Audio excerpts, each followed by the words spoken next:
Buenos días, bienvenido a su programa Frente a Frente. Mi nombre es Daniel Maldonado. El día de hoy tocaremos la temática el principio de igualdad. Este principio se encuentra consagrado en el artículo número 3 de nuestra Constitución.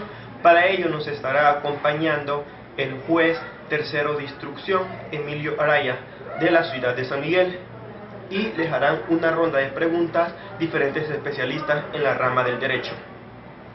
Buenas tardes, nos encontramos en el juzgado tercero de instrucción de San Miguel con el licenciado Héctor García, ex decano de la Universidad Gerardo Barrios, ahora titular del juzgado tercero de instrucción de San Miguel, a quien le vamos a hacer una entrevista con respecto a lo que es el principio de igualdad. Comenzaremos con la primera pregunta y es, licenciado,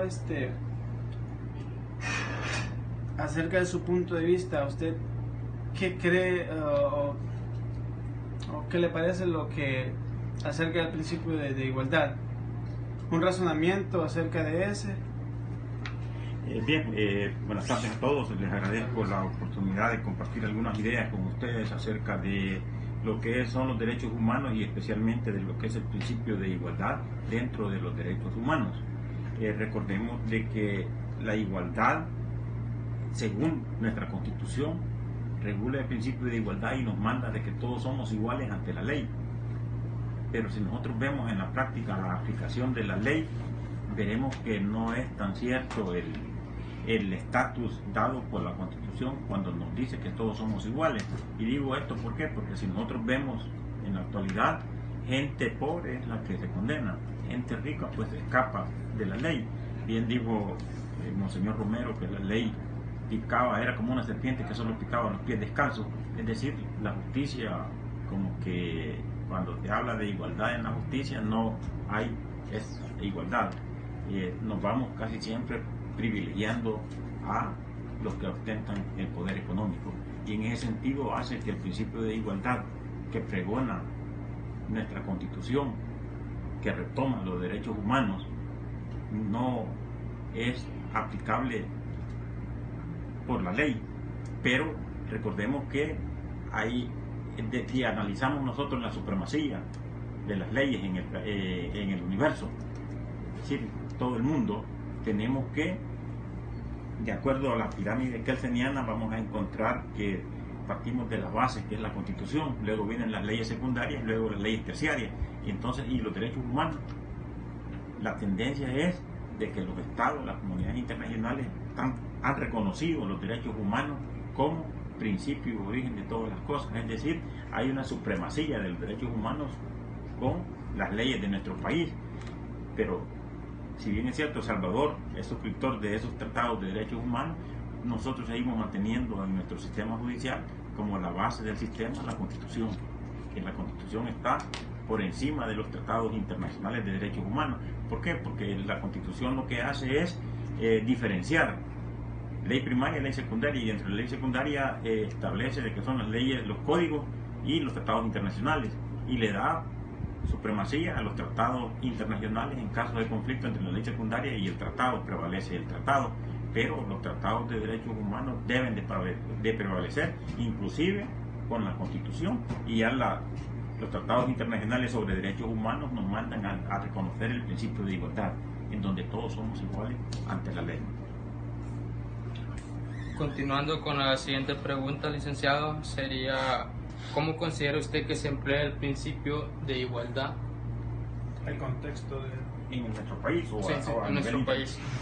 Nuestro país, como decía, si bien es cierto, la Constitución nos manda a que todos somos iguales en la ley, aquí se establecen ciertos privilegios en donde buscamos esa igualdad de diferente manera.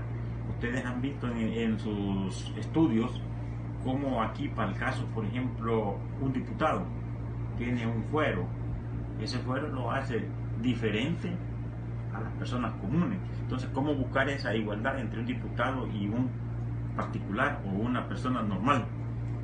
Entonces se plantean esas situaciones, que los privilegios, ya sean los fueros que dan esos privilegios, deberían respetarse o no deberían respetarse.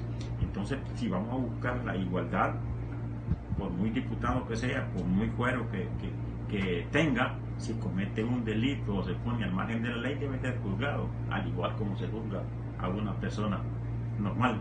Entonces vemos nosotros que, si bien es cierto, aplicamos el principio de igualdad, tenemos nosotros algunas situaciones que imposibilitan el ejercicio del principio de igualdad en toda su plenitud.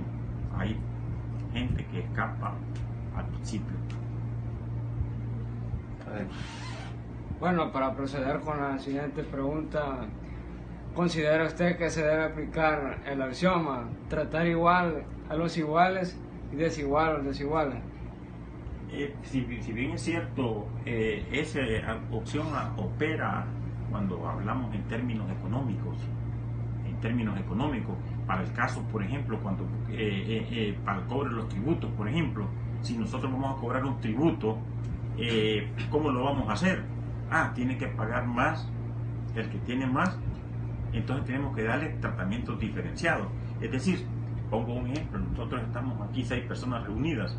Si vemos las posibilidades económicas que tenemos cada uno de nosotros, nos hace ser diferentes. Él tiene menos, él tiene más, él tiene un poquito más, y así vamos. No somos iguales. Si fuéramos iguales, nos diéramos un tratamiento igual. Pero como somos desiguales económicamente hablando, tenemos que partir de una desigualdad. Es decir, tratemos al igual por igual y al desigual por desigual. Pero eso, en materia de derechos humanos, no podemos hablar de opción y decir, no, es que este no es igual. Entonces estamos alertando de que no existe el principio de igualdad, cuando los derechos humanos nos mandan a nosotros a que todos somos iguales y tenemos que recibir un mismo tratamiento. Entonces el axioma de tratar a los iguales por igual y a los desiguales en forma desigual no opera en los derechos humanos. Es decir, ahí estaríamos dándole validez al principio de igualdad. Eso sería. Hola, licenciado. En El Salvador, ¿usted cree que hay grupos vulnerables a quienes carecen de este principio, a quienes se les vulnera? Claro, recordemos aquí el sistema que tenemos. Si ustedes han oído hablar que tenemos en El Salvador un sistema penal, procesal penal nuevo, que es un sistema acusatorio. El sistema acusatorio se basa en un principio de inocencia. Ustedes han oído hablar del principio de inocencia que lo garantiza nuestra Constitución. Pero ¿qué pasa con el principio de inocencia con nuestros reos? Todo reo que tenemos procesado le aplicamos la detención. Pero si partimos del principio de inocencia, si estamos partiendo de que la persona que estamos juzgando es inocente, se presume inocente, ¿cómo es que la vamos a tener preso si es inocente? Entonces vemos nosotros que hay cierto sector vulnerable. Aquí la gente pobre, como no tiene cómo pagar una fianza, como no tiene, nadie confía en él, lo que ya hace es restringámosle la libertad. Y así la tenemos detenida. Pero si es alguien de que pertenece, bueno, ustedes vieron el caso del dueño de los aviones que supuestamente estaban procesando aquí, le pidieron una fianza, se fue del país, ya no lo volvimos a ver. Y le pidieron fianza porque confiaron en él, tenía dinero, pero hubiera sido un pobre.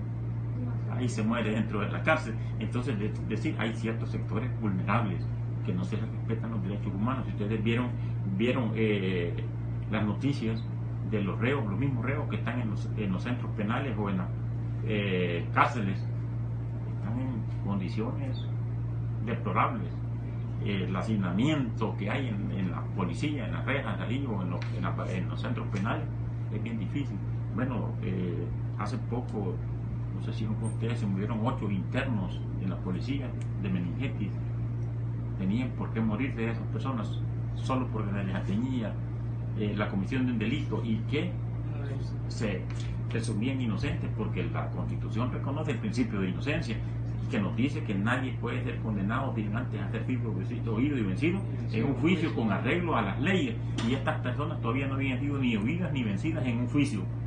Sin embargo, estaban detenidos. Entonces, ¿dónde quedó la presunción de inocencia? El principio de inocencia se vulneró. Entonces, eso nos demuestra que en El Salvador todavía tenemos gente vulnerable. Y si nos vamos a la gente vulnerable y revisamos no solo el caso de los reos, revisemos las personas de la tercera edad, por ejemplo.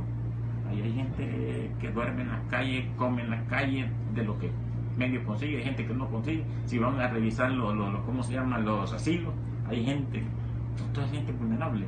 Te bajan los niños, por ejemplo, ¿cuántos niños de la calle andan pidiendo, trabajando cuando no debe trabajar, sino que el Estado le debe de garantizar una educación, un alimento? Entonces, sí podemos hablar que en El Salvador sí existen sectores vulnerables y que quizás, me atrevería a decir, es la mayoría, porque así como están las condiciones de vida en nuestro país, bueno, si ustedes lo van a ver, ya están a punto de ser profesionales y van a salir a la calle a nada.